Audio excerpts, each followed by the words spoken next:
गौ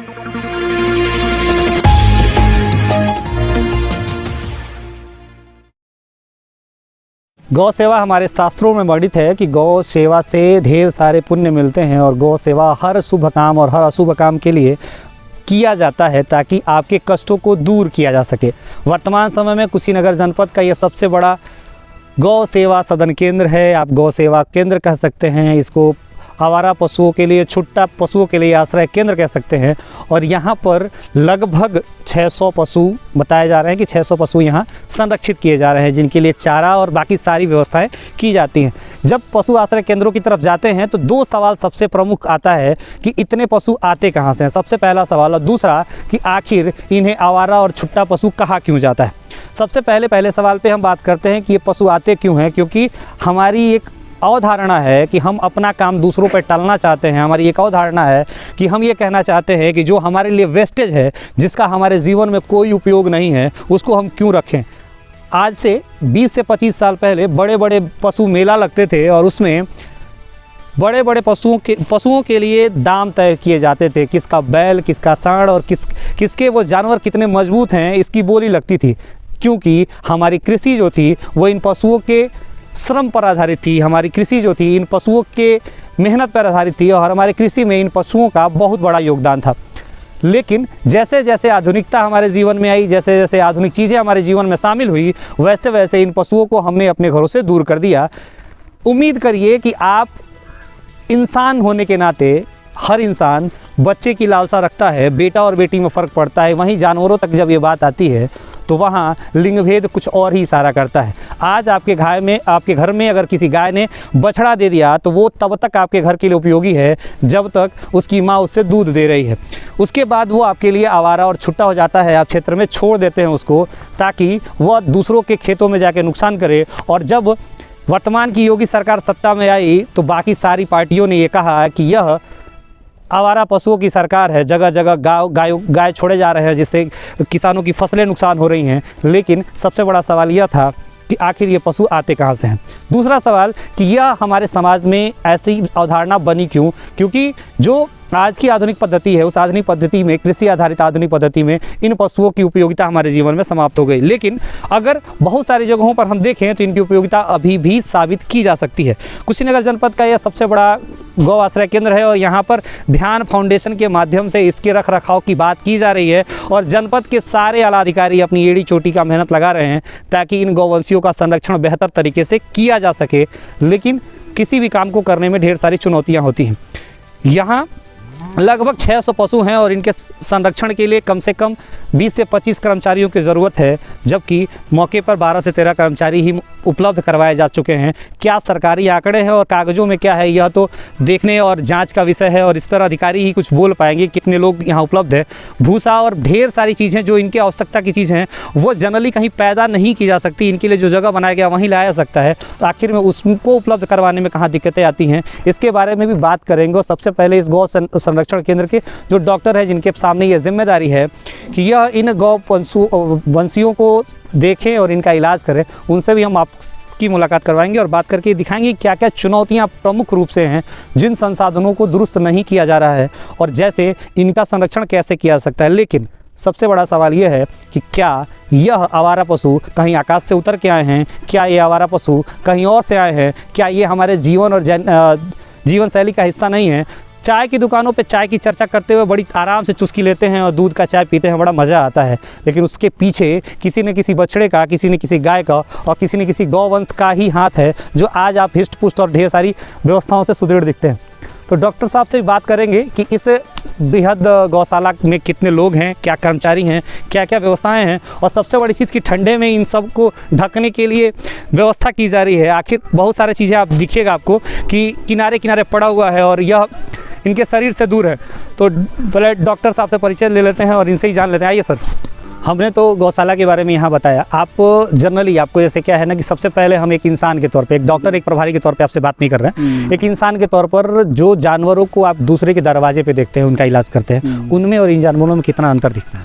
अंतर है। हमारा अगर दरवाजे पे पशु है तो हम विशेष तौर पर उसका ध्यान रखते हैं, जितना अपना ध्यान रखते हैं उससे ज़्यादा पशु का भी ध्यान रखते हैं ताकि हमारा पशु स्वस्थ रहे और बढ़िया से दूध दे और अच्छी तरह से उसका पालन पोषण किया जाए।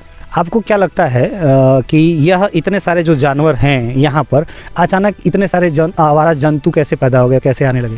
ये जगह जगह क्षेत्र में आवारा पशु घूम रहे थे, उसको सरकार ने व्यवस्था किया कि उसको इकट्ठा करके और वहाँ पे गौआश्रय स्थल पे को जंगल पे रखा जाए ताकि वहाँ पे सुरक्षित रहें और लोगों का फसलों का नुकसान ना हो।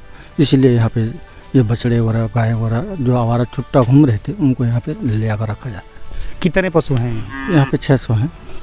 कितने कर्मचारी हैं? इसमें तो 14-15 हैं। ऑन पेपर कितना है जी?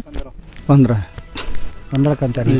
600 के लिए कितने कर्मचारी कम से कम होने चाहिए? कम से कम 25 तो होने ही चाहिए। और क्या क्या संसाधन आपको दिखता है जो यहाँ पे रहे तो इनका ध्यान रखा जा सकता है? और यहाँ पे देखिए हरे चारे के रूप में गन्ने का कुट्टी काटे खिलाया जा रहा है, भूसा है, नमक है, चोकर है, ये सब चीज़ें हैं और गुड़ भी है, गुड़ की भी इनको दिया जाता है।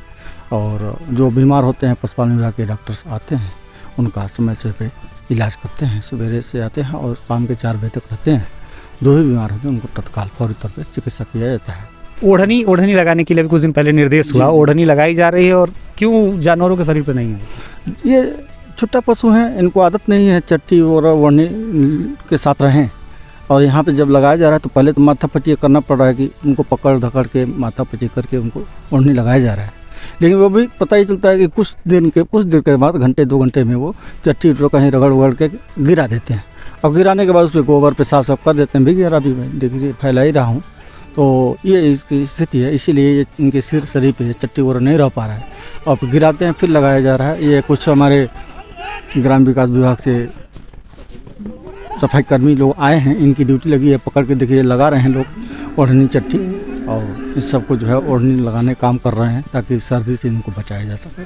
हमने आया तो देखा एक फाउंडेशन का बोर्ड लगा हुआ, ध्यान फाउंडेशन का, उसके जिम्मे कौन कौन सा काम है? उस सारी मैनेजमेंट की व्यवस्था उनकी है, चारा पानी से लेकर इनकी दाना कल कुद्दी और ये शेड के चारों तरफ पन्नी वगैरह लगाना ताकि सर्दी से बचाव हो सके, ठंडे से बचाव हो सके, ये सब उन्हीं की व्यवस्था है। अब एक व्यक्तिगत तौर पे सवाल कि ये पशु है, कहा जाता है कि इंसान सबसे ज़्यादा बीमार तब होता है जब उसके पास कोई काम नहीं होता। जी। इनको यहाँ कैद किया गया है और सबसे ज़्यादा बीमारी इनके अंदर दिख रही है, कमजोरी दिख रही है। क्या इसकी सबसे बड़ी वजह यही है? नहीं, असल में आपने कहा कि जो आदमी काम करता है स्वस्थ रहता है, तो काम स्वस्थ रहने के लिए कार्य करना भी आवश्यक होता है। अगर काम नहीं करेगा आदमी तो वैसे ही लूज पुंज हो जाता है और असमय ही वो बुढ़ा हो जाता है। तो क्या क्या काम इनसे लिए जा सकते हैं यहाँ पे? इन सबों से और भी तमाम काम लिए जा सकते हैं, जैसे इनके गोबर से भी हम एनर्जी के तौर पे उसे गैस पेट्रोल प्लांट में बैठा सकते हैं और खेती का काम भी कर सकते हैं। लेकिन यहाँ खेती का काम जो कि ट्रैक्टर ले लिया है तो खेती का काम ट्रैक्टर से होता है। तो इस वीडियो को दिखाने के पीछे का हमारा सीधा उद्देश्य आपने विषय वस्तु को समझा कि आखिर में हमारे जीवन में ये आवारा पशु आए कहाँ से और इनके संरक्षण की जरूरत क्यों पड़ी और इनके भरण पोषण के लिए हम अपनी तरफ से क्या कर सकते हैं। एक किसान के तौर पर जब भी धान की फसल होती है या गेहूं की फसल होती है तो एक डंडा सबसे पहले चलता है कि पराली न जलाएं और खेतों में आग न लगाएं। और इसके लिए सरकार अलग अलग तरीके से प्रयास करती है। जिला प्रशासन आपको नोटिस देता है, लेखपाल आपके घर पे नोटिस काटते हैं और चालान किया जाता है आपको। अगर प्रशासन भी ये व्यवस्था करे कि उन सारे चारों को इस तरह के गौआश्रय केंद्रों तक पहुंचा दिया जाए किसी माध्यम से ताकि इन पशुओं के भोजन की व्यवस्था हो सके, तो 2 समस्याएं एक साथ सॉल्व हो सकती हैं। पहली कि वह पराली खेतों में नहीं जलाई जाएंगी, दूसरी कि इन पशुओं का पेट भी भर जाएगा। इस पूरे प्रकरण में बहुत सारी अच्छी चीज़ें, बहुत सारी बुरी चीज़ें आपको दिख सकती हैं, बहुत सारी बुराइयां आपको नज़र आ सकती हैं, लेकिन जब एक बृहद तौर पर किसी काम को किया जाता है तो समस्याएं तो होती ही हैं और उसके समाधान की जिम्मेदारी सबकी होती है। देखना यह होगा कि कुशीनगर प्रशासन इसको किस तरह से लेता है और इनके इस व्यवस्था को और सुदृढ़ करने के लिए कौन कौन से प्रयास करता है, कौन कौन से जतन करता है। लेकिन एक इंसान के तौर पर यह हमारी भी जिम्मेदारी है कि इनके भरण पोषण में जो कुछ भी हमारे साथ हो सके, जो भी हमसे हो सके, वो भी हम काम करें और केवल सरकार की तरफ न देखें कि वो अपनी जिम्मेदारियों को इस तरह से न छोड़ें और जो हमारे घर के पशु हैं उनको इस तरह से छुट्टा न छोड़ें ताकि वह इस दुर्दशा के शिकार हो सके। आपको ये पूरी प्रकरण, पूरी पेशकश कैसी लगी, पूरी खबर के बारे में अपनी प्रतिक्रिया हम तक पहुंचाएं और अपने विचार से हमें अवगत कराएं कि आपको क्या लगता है कि बहुत सारे ऐसे फाउंडेशन, बहुत सारे ऐसे काम जो इन आवारा पशुओं से लिए जा सकते हैं जिससे इनका सदुपयोग हो सके और यह आपके जीवन में उपयोगी साबित हो सके। इस पूरे कार्यक्रम से जुड़े रहने के लिए आपका धन्यवाद।